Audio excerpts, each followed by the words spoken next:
Hello, today I'm going to be showing you all how to get every single tribute that is currently on the Foraging Island, Moonglade Marsh, which is part of Galatea. So this is just one of 3 islands so far, the other 2 are yet to release, so I will update this video whenever those do. Anyway, so I'm going to be showing you how to get these, how to hunt them, how many you need to max out the shard, and what attribute buffs they give you. So this video is going to be separated into 2 parts. To start off with, we're going to have the water shards, and then we're going to go out and go around the whole island and tell you what other shards you can get. So for the water and stuff, we're not counting fishing, as some can be fished anywhere. This guide does not include fishing, as that will be in another guide when I go over the certain categories, but everything else that was added is with this guide. So yeah, continue watching. There'll be timestamps in the description telling you what mob or shard is at what time. Okay, so let's start the fishing shard. So to start off with, to actually get all of these, like to get every single one that you need without buying them, you are going to want the turbo fishing net, as some of these require this net to be able to catch them. Anyway, to start off with, we're going to be hunting the Mossybit, which are these frogs that either swim in the ocean or you can find them on these paths, stuff like this. You just hit them, they have a little glow effect and they jump, and you just keep hitting them, keep following them, keep going up to them until they say a message in chat, which we should see right now. The frog is exhausted, you caught a Mossybit shard. What this shard does is forest shards get caught by traps faster, and it can go all the way up to plus 10% faster once you have 64 of the shard siphoned. And what siphoning means is you just go into your hunting box, which you can use /HB, and you left click on a shard to put it into your AM, which is your attribute menu. And basically all the attributes or shards you have here can be enabled at all time, and you can toggle them on and off by pressing right click. So I just want to say, you're going to want as much pressure resistance and also respiration as you can. So if we head over to the Nemo NPC, which is by the big tree in the middle of the map, this person sells you snorkeling gear and also respiration 4, which you can put on a helmet. And you can upgrade that snorkeling gear in the Sea Lumis collection to the diver's gear, which recipe has now been changed to use stuff from this island. And then you can upgrade to the abyssal armor, which is the best armor to go under the water with. Sadly, I don't have this right now. And I also just want to show you that it is possible to hunt these mobs with diver's armor. You can also get the pressure accessory line, which grants you plus 30 respiration at max. I have not crafted any of these yet though. Also from the rift, I've gotten myself a respiration artifact, which gives me 30 respiration, so I'm going to be using that. There's also the scuba enchant and Sea Lumis 4, which you can put in your armor for more pressure resistance. Anyway, yeah, we're going under to find the Azure shard, which is the light blue tropical fish. So if I just look down here, I should be able to find one pretty easily.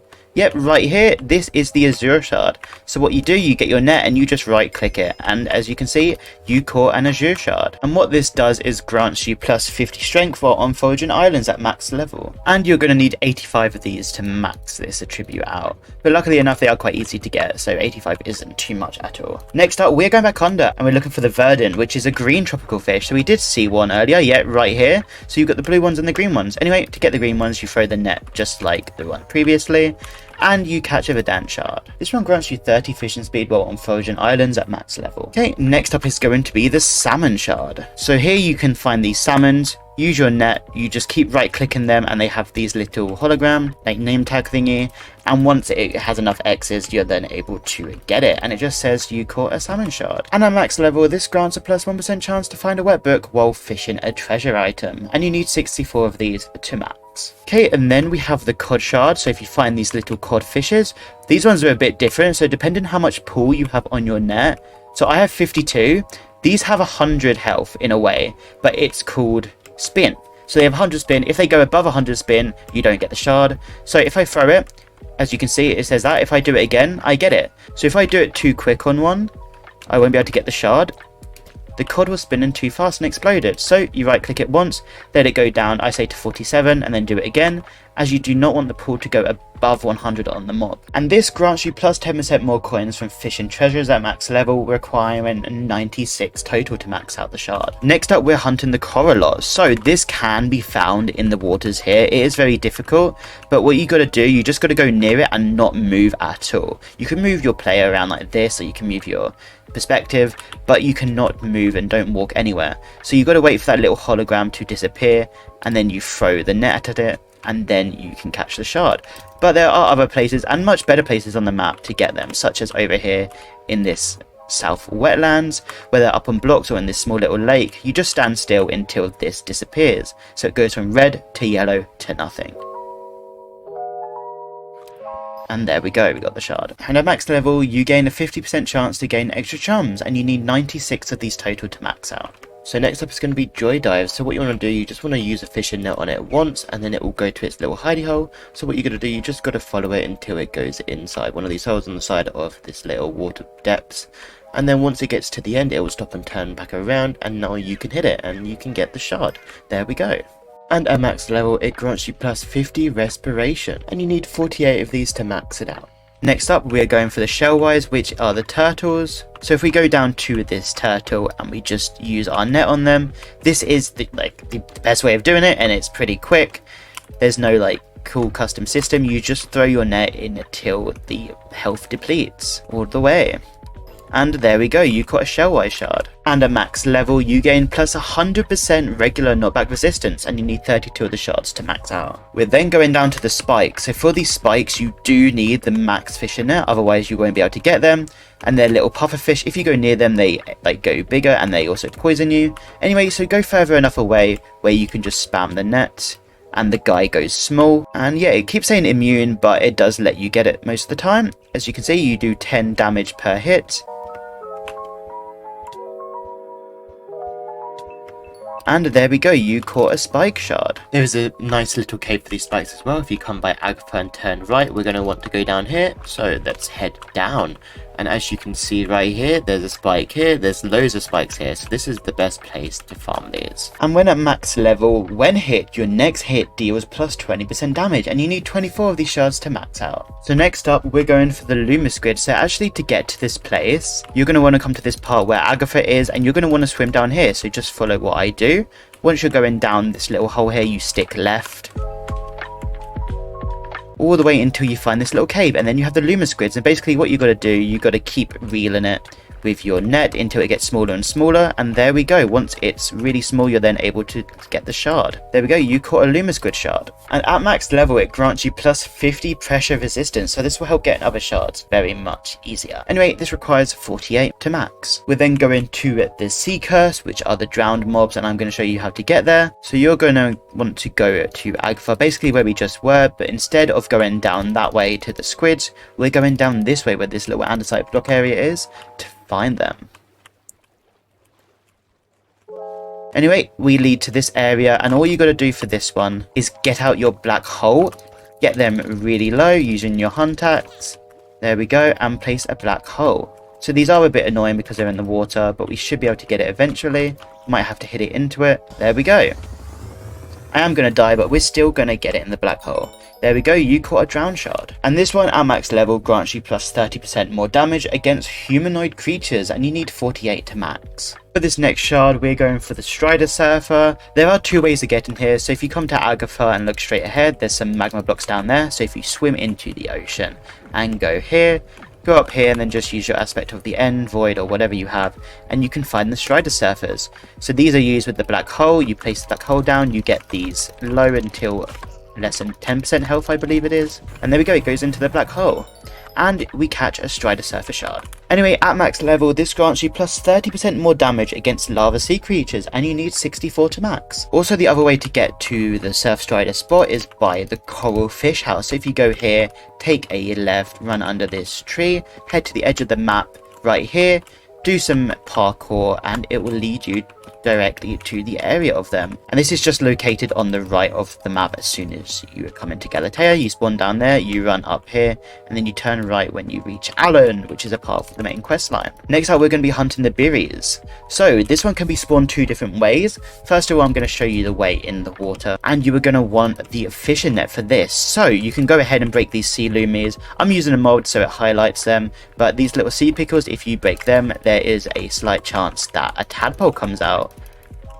As you can see right here, I have something that makes them glow, but this is what they look like. You just throw your net on them, and there you go, you caught a Birries shard. But you can also get these by finding the berry bushes around the map. I also have a mod that highlights them, but if I break them, it also rarely produces one out of them.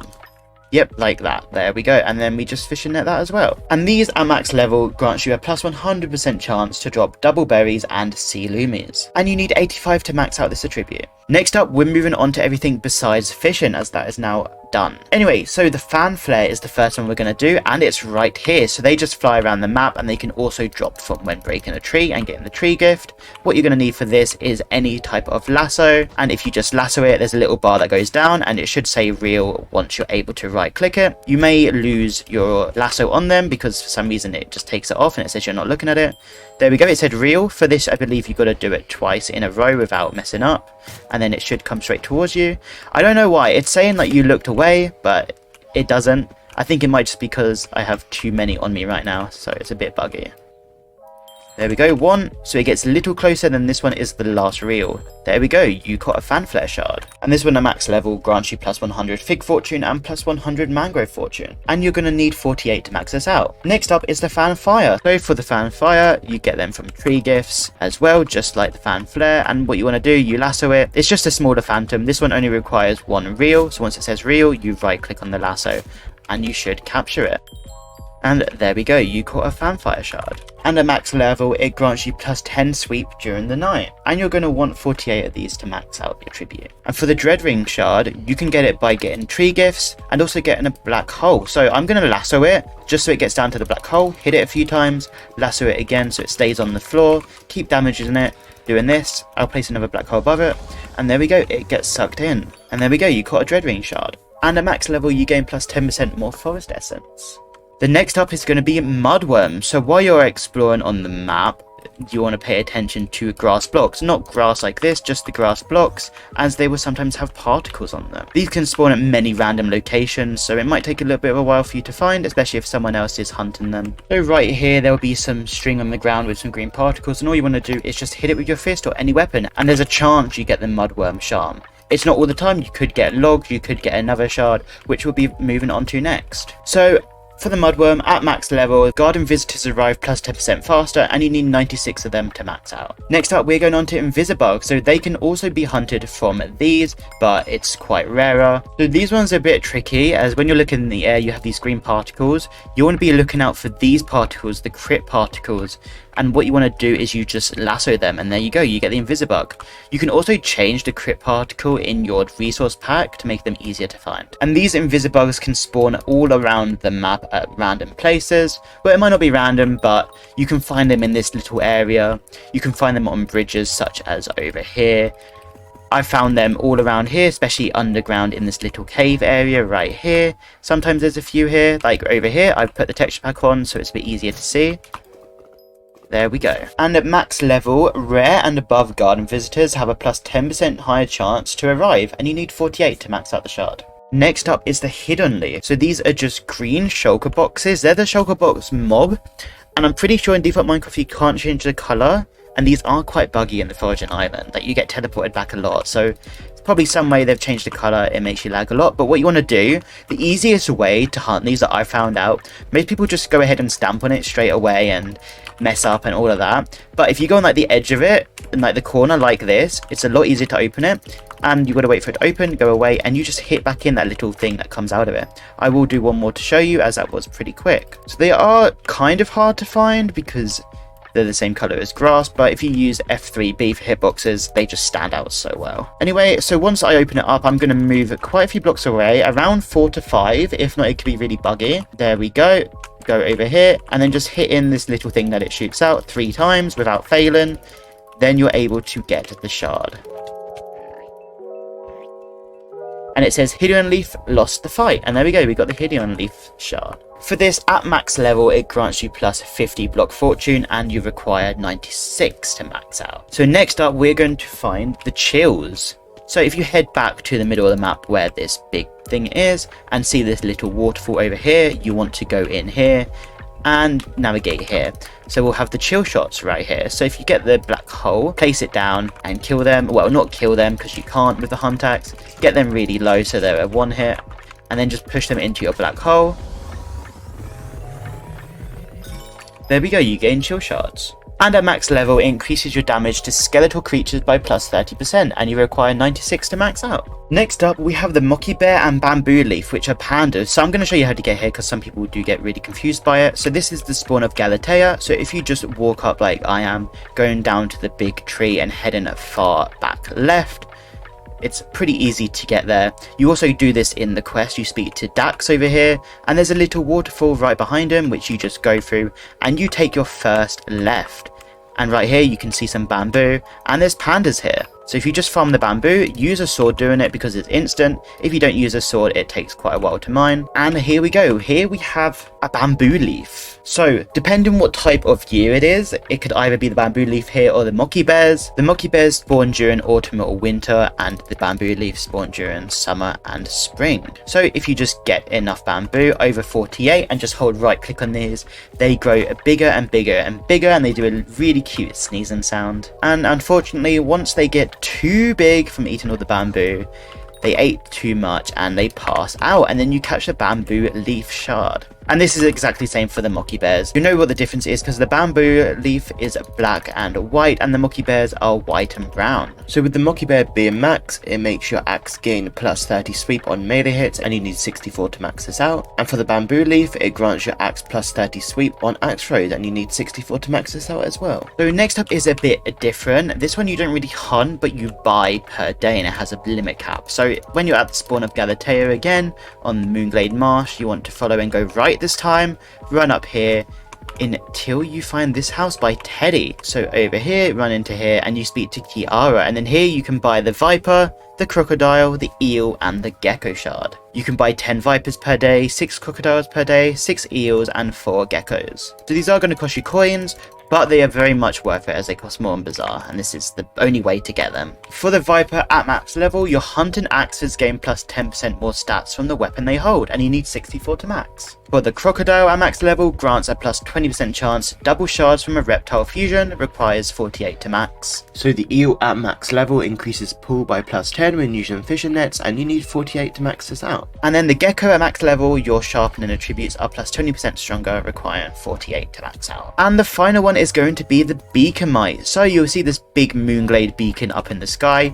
If you go over to it and click on the tune frequency, what you got to do, you got to match the bottom color with the top color. So right now the bottom is red and the top is purple. You click this color until it goes purple on the bottom, and then you want to match the speed. So the top one's a bit faster than the bottom one, so I want to click the speed. It is going to be on speed 5. It goes from 1 to 5. You can also pause this so your one doesn't move down below and you can get it in sync, then unpause it when the other one's above it. So we're going to do it right now. Do that. Oh, and there we go, we've done it. There was also a tune frequency, so once you've done the color and the speed, you just click on the note block to tune the frequency, and then you get it. This Beaconmite shard isn't a 100% drop rate, so it drops rarely when doing this, so I would recommend doing this every 10 minutes. You can look in tab if you have the tab widget on for it. Right here, the beacons widget shows you what you get from it and the cooldown of it. So once that's up, go ahead and do the beacon. You can also upgrade this beacon by getting signal enhancers if you have the Beaconmite shard. So yeah, you need the Beaconmite shard to drop signal enhancers from tree gifts, and you can upgrade this so you get more fortune when completing this if you have a higher Moonglade beacon level. Anyway, the Beaconmite at max level, the effects of beacons are 100% stronger on you, and you gain a maximum of a 1% chance to find signal enhancers in tree gifts, requiring 48 to max out. Anyway, I believe that is it for this video. If you did enjoy and if this did help you out, please like, subscribe and comment, and I will see you in the next video. Peace out, have fun with the update.